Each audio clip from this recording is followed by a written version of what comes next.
unsa man ning maong simbahan, unsa ang katuyuan sa simbahan ug nganong nilungtad ning maong simbahan. Una, ang katuyuan sa simbahan kay buot sa Dios nga ang tanang tao maluwas, wala exemption ana.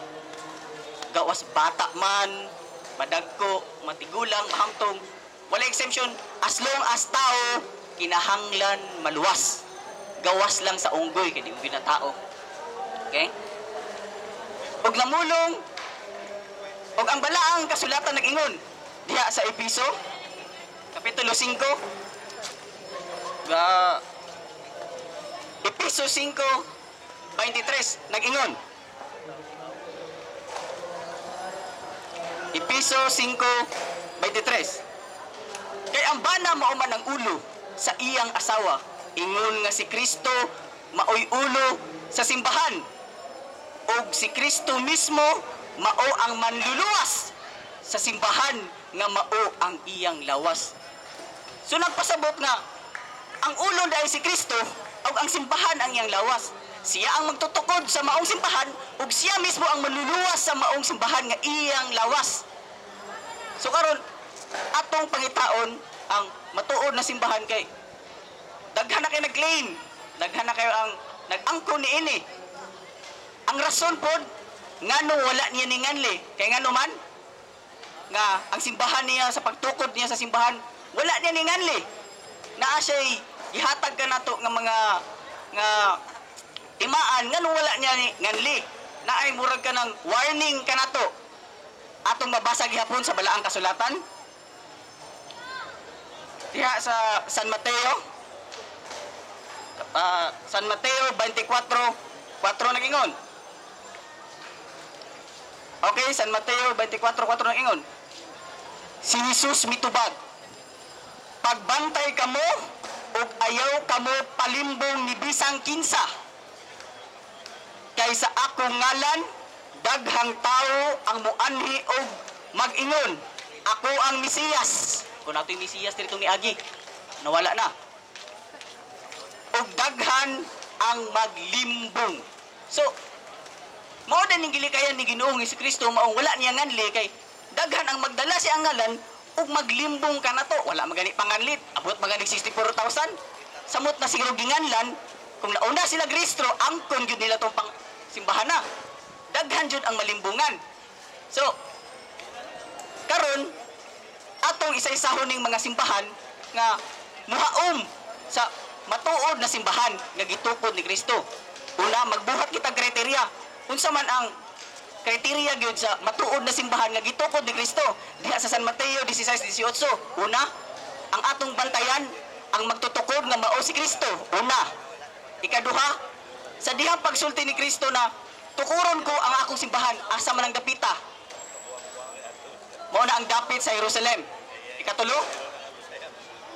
pag ingon niya nga tukuron ko akong simbahan, unsa man ang tuiga? Unsa man ang tuiga nga iyang gitukod ang iyang simbahan? So, una, magtutukod si Kristo. Ikaduha, nga sa Jerusalem natukod. Ikatulo, nga sa simbahang Katoliko, nagtuo kita nga si Kristo namatay sa tuig 33 anyos.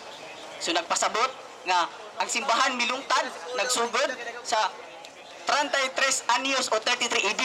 So sa una gyud kadekada, pinakauna gyud siya. So karon, atong pangitaon karon kung muhaon ba sila ning tulo ka kriteriya. Og sa dihang mo gamit kami sa pagpangita, mo gamit kami og Biblia og standard nga referensya.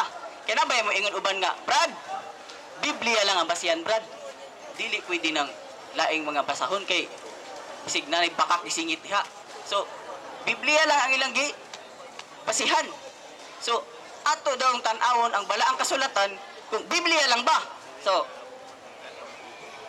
diha, tanawon na to kung naabag yun. Okay.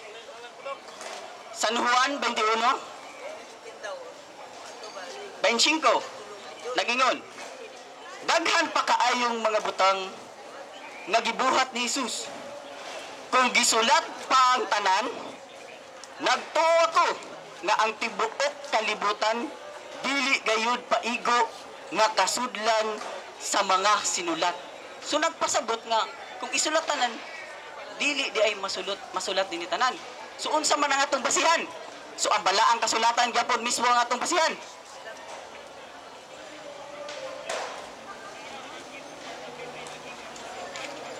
Okay, ang balaang kasulatan nag-ingon. Okay. Ang balaang kasulatan mismo nag-ingon nga diha sa Job 8:8 nag-ingon. Read the history book and see. So mismo ang balaang kasulatan nag-ingon nga pabasahon kita sa kasaysayan para atong mahibalaan nga asa gyud ang tinuod. Dili ta masaag. Duha ang atong basihan ug dili gyud ni siya magbangga. Nga kung magbangga ni ang Biblia o kasaysayan, nagpasabot ka na ang pundok bugos na. So kay, nag-ingon man ang Biblia na magbasa kita og balaang kasaysayan, so atong basahon ang balaang kasaysayan, subay kung kinsa gyud ang matuod na simbahan. So unahon ta ni ang gitawag nato nga amahan sa tanang mga protestante nga gitawag og Lutheran Church. So ang akong kutloon nga referensya mao kining gitawag na The World Almanac Book of Facts. So naa diri nakatala ang mga hisgutan nga matuod na nahitabo. O kung maghisgot ganitag The World Almanac Book of Facts o gidawat siya nga generally accepted facts. So kung maghisgot kayo tag facts, unsa may buot ipasabot ana? Kung maghisgot tag facts, unsa may pasabot ana di ay. So putloon na to ang dictionary para masabtan na to nga ngano ni gamit man na sila mga facts. So akong kutloon una before ko mo proceed sa mga ebidensya nga akong ilatag karon, akong kutloon una ning maong dictionary sa English Filipino Legal Dictionary. Nagingon dire sa page 141, facts. Actual circumstance, a matter of actual observed by a witness and not his opinion. Tunay na pangyayari at hindi haka-haka. So sa Binisaya pa, tinuod na panghitabo ug dili chismis. So kay tinuod man atong basahon ang kamatuoran. Okay? So una Lutheran Church. So, mahaon ba ni sa tulo? Nga, ang magtutukod si Kristo sa Jerusalem o tuig 33 AD o dulan man lang. Dulan, yung 33 AD. Okay. Una, Lutheran Church. Kaya mao man yung gitawag nga amahan sa tanang protestante. Tungod niya, siya nagsugod sa Christian denomination mo ang naghana karon. Okay. Lutheran began by Martin Luther in Wittenberg, Germany in 1517. So nahaong ba? Asa nagsugod kuno? Sa Germany. Ug unsang tuiga? 1517. Unya nagsugod kuno ni kay Martin Luther. Brad, dili wala magtutukod, Brad. Nagsugod lang pero dili magtutukod. O dili ni kumpleto sila aning kuan di ay kining nagbigan kay gusto nila founder gyud. So atong mabasa. So, akong kutloon usab ang usa ka lain pa nga standard na reference nga wala gidapigan ni siya, nagtug-an lang ning tinuod.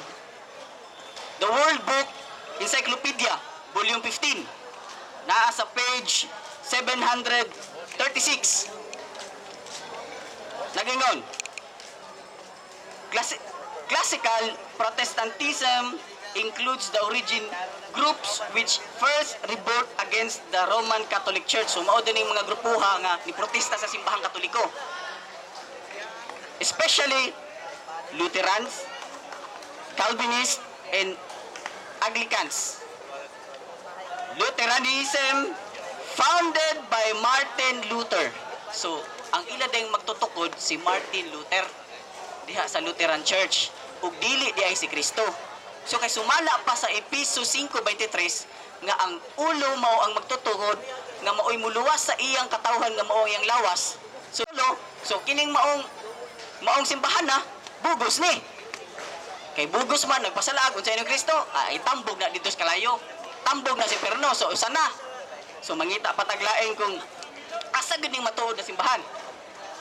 Ikaduha tungkot luon ang maong Methodist Church kung asa ba gini nagsugod o unsa ba gid ning Methodist Church. Okay. Mao gyapong libro, The World Almanac, Book of Facts. The same lang gyapon ang libro. Akong kutloon kung unsa ni may tungod ang Methodist Church. Okay. Methodist. Reverend John Wesley began movement in 1738 within the Church of England. So, tinaw kaayo nga kini di ay Methodist Church. Isa po din sa bantayanan. Okay. Dapat sa Jerusalem, England man di ini nahaom. Unya ang tuig 1517 nauna pa si Luther. Unya ang ilang founder si John Wesley. So, dagdagan ako ang referensya nga nagpointing gyud nga si John Wesley gyud ang founder na ining maong Methodist Church. Okay. Ako kutloon ang maong standard reference gihapon, history nga walay kinutuban na mao ang Larousse Des Reference Encyclopedia. Naa sa page 228. Nag-ingon, John Wesley, English evangelist, the founder of Methodism. So siya di ang founder. So kung sa founder palang daan, siya ang nagtukod sa simbahan, dili na kang Kristo. Tinukod lang na og tao. So dili din na sa Dios. Kaduha. So naanay nalaglag tulo. Naanay nalaglag nga duha. Ang Lutheran Church tinukod og tao, wala pud sa Jerusalem, o dili pud nahaon dito sa tuig nga gitukod ni Kristo, apil ang Methodist. Katulo, kining Baptist kay kusugin na sila karon atong tan-awon kung asa ba sila nagikan. Kining maong gitawag nga Baptist Church. Okay. Baptist. In radical reformation, objection and infant baptism, dili sila muuyon anang kanang bata bunyagan. Okay. Demand for the church and state separation, John Smith, English separatist. In 1609 and Roger Williams in 1638. So nahitabo nga kini di ang foundation sa Baptist. Nahulog da ini siya nga ang nagtukod tao duha pa jud ka buok.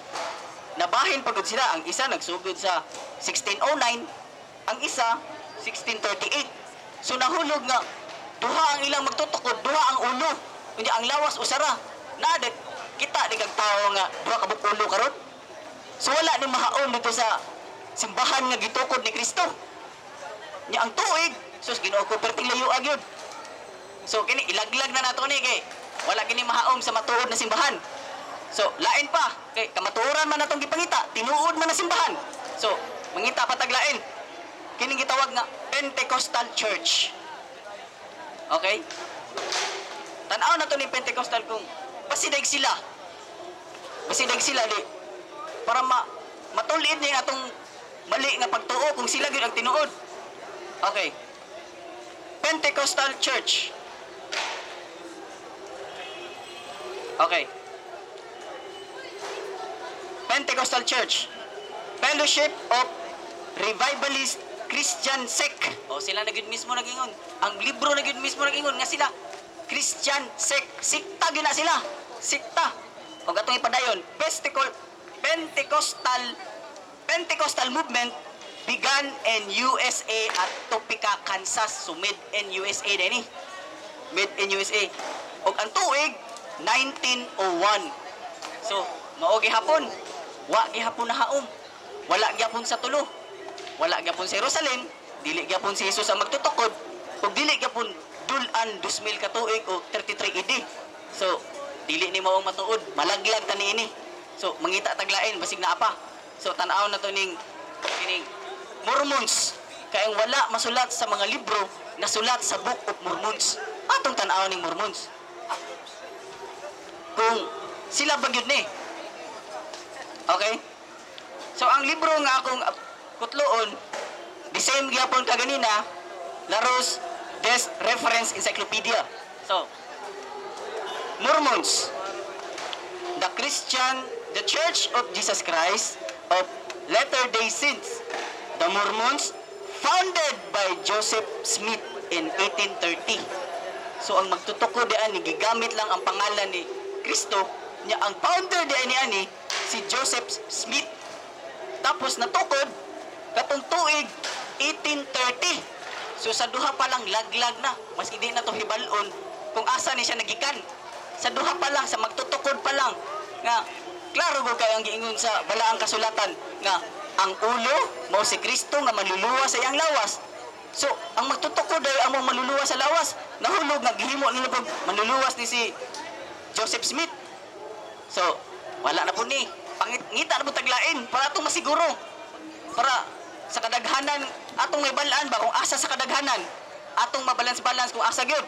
Okay, so tan-aw na to ning gitawag og Seventh-day Adventist. Okay, sumala pa nila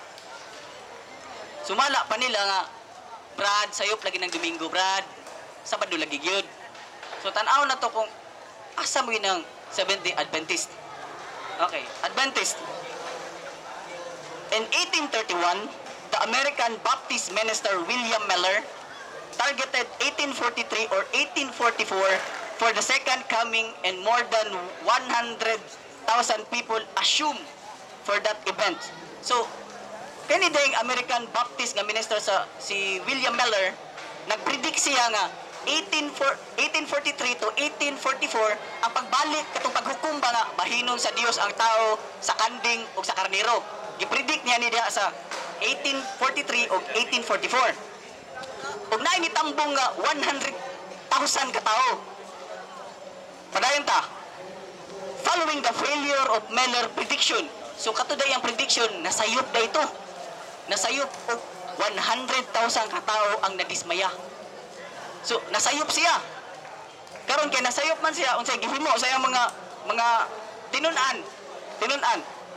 Okay. So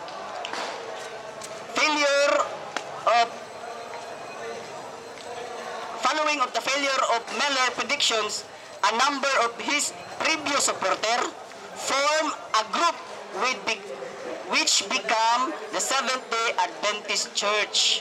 So gikan diay ni sila kay William Miller nga grupo sa Baptist, kining Seventh-day Adventist Church, with Ellen G. White sa 1827.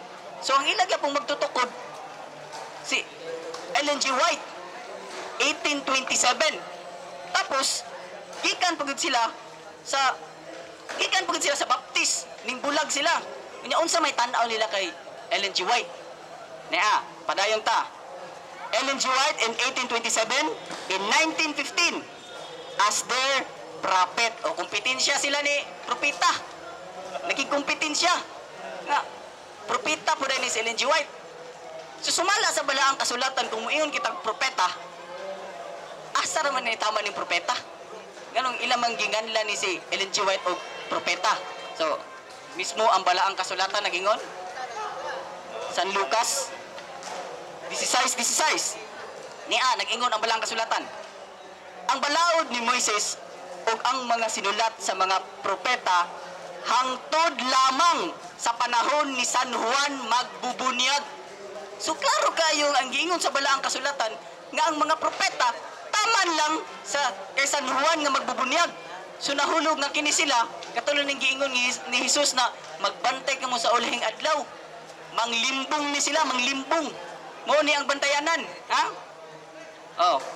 So dili ni mao kanang mayon kag 70 Adventist, wala sila nahaom. Kay gawas nga gihimo pa nila magtutukod nga magluluwas, gihimo pag yung propeta. So doble nagtrabaho. Jehovah Witnesses basig mao na ni. Ato na ning makaplagan diri ning Jehovah Witnesses basig sila na gyud ang matuod na simbahan. Okay. Sa maong libro sa The New Encyclopedia Britannica, mao gyapon ni ang standard na reference nga walay gidapigan. Okay. Naa sa page 538 nagingon, Jehovah Witnesses the popular name of the member of the Watchtower Bible and Tract Society, which began in the United States in 19th century. So, naiwit man diay ni. Naiwit man diay ni. Ang uban, 15, 16, sila 19th century yun. Unya, member ko na sa, Watchtower Society. Parang dili ni simbahan. Society ni siya nga. Himo man siguro negosyo. Negosyo. Napailain. Duhagan ako. Unsa pa man ang kining basihan kining maong simbahan ako. Matuod ba gini siya? Sa libro nga akong huktan, maoning sa Phillips Encyclopedia 2004. Nasa page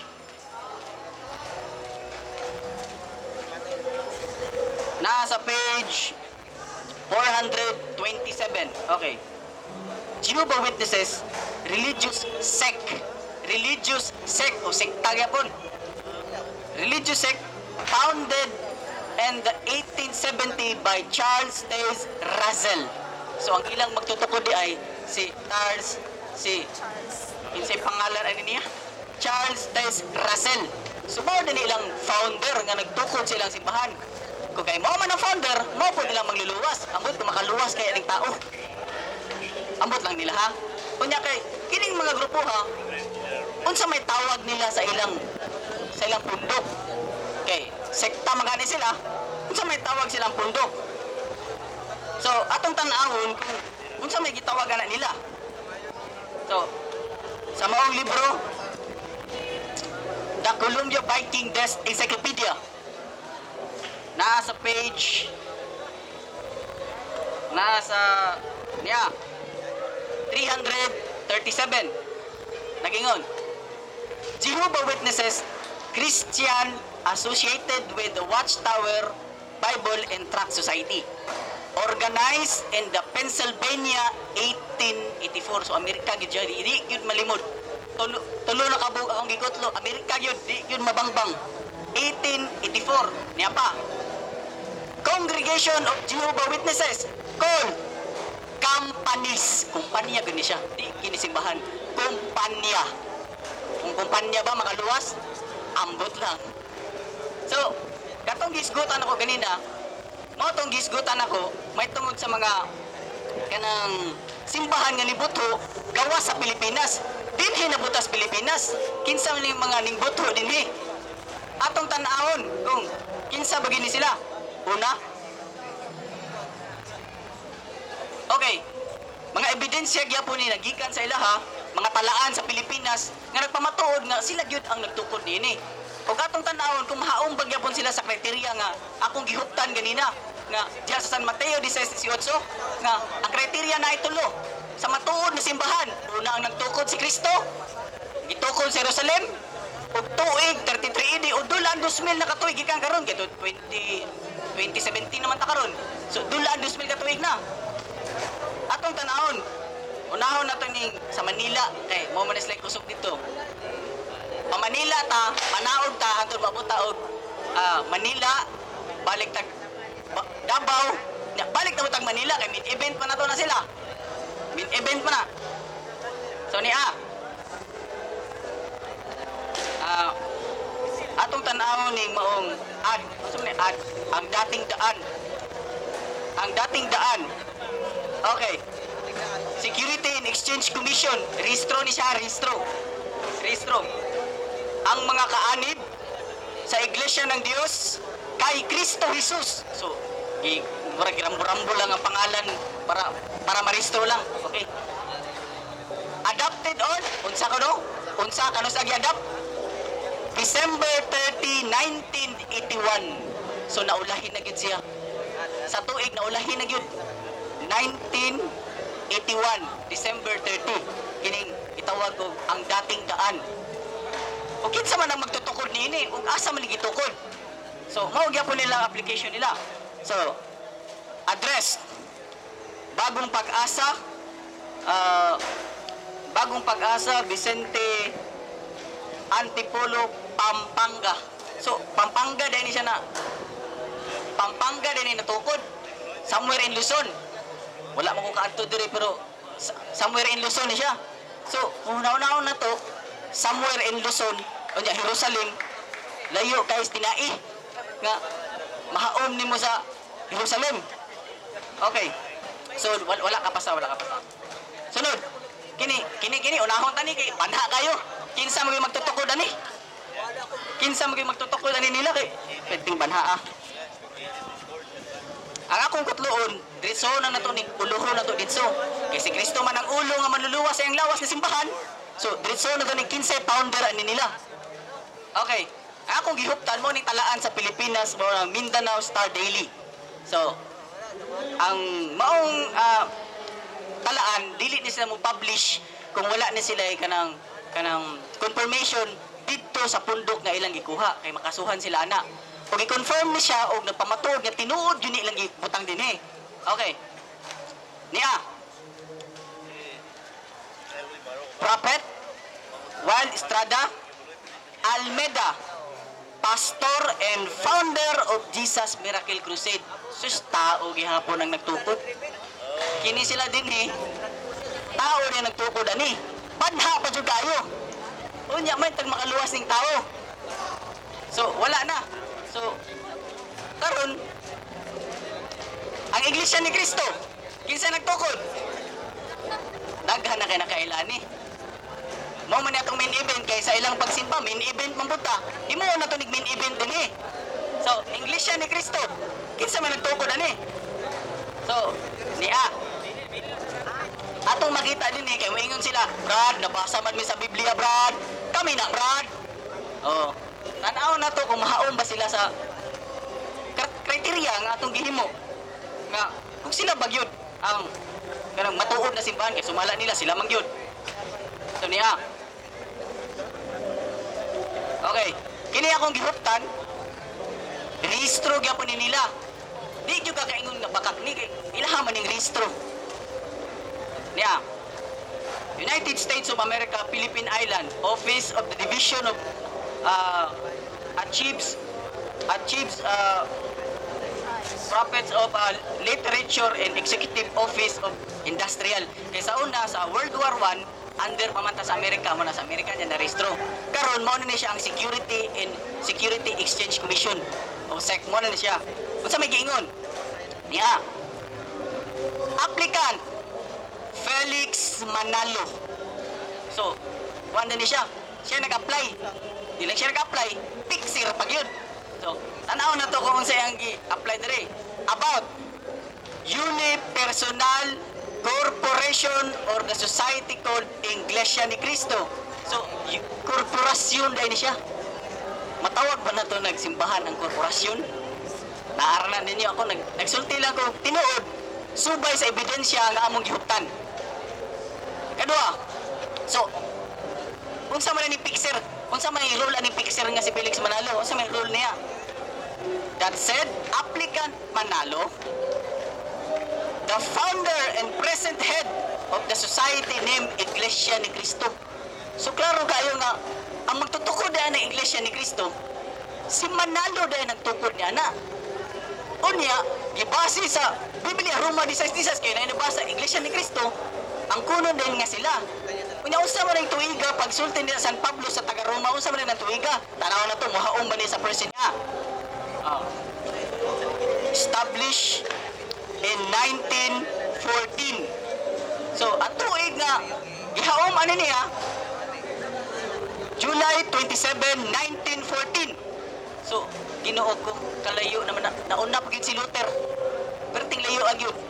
Unya ang saad ba yan ingon siya? Nga bisan ang kamatayon dili makabuntog niini. So gikan pagtukod dili mabungkag. Unya nilutaw la og 1914. So klaro jud kayo nga bugos gyud na mong simbahan na. So daghan na kay kog gikutlo, mudagan ni 1 2 3 4 5. Mga napo na akong gikutlo nga mga simbahan. Wa pagita ka ko asa ng kriteriya ha, kanang magtutukod, asa gitukod, unsang tuiga. Wa pagid usa na lang atong testingan. Kini kay San Pedro kay kinsa man ni. Atong tanawon ko basig nahaom ba ni siya. Okay. Ang libro nga akong abrihan mo ning standard na reference gihapon, The New Book of Knowledge, The Children Encyclopedia.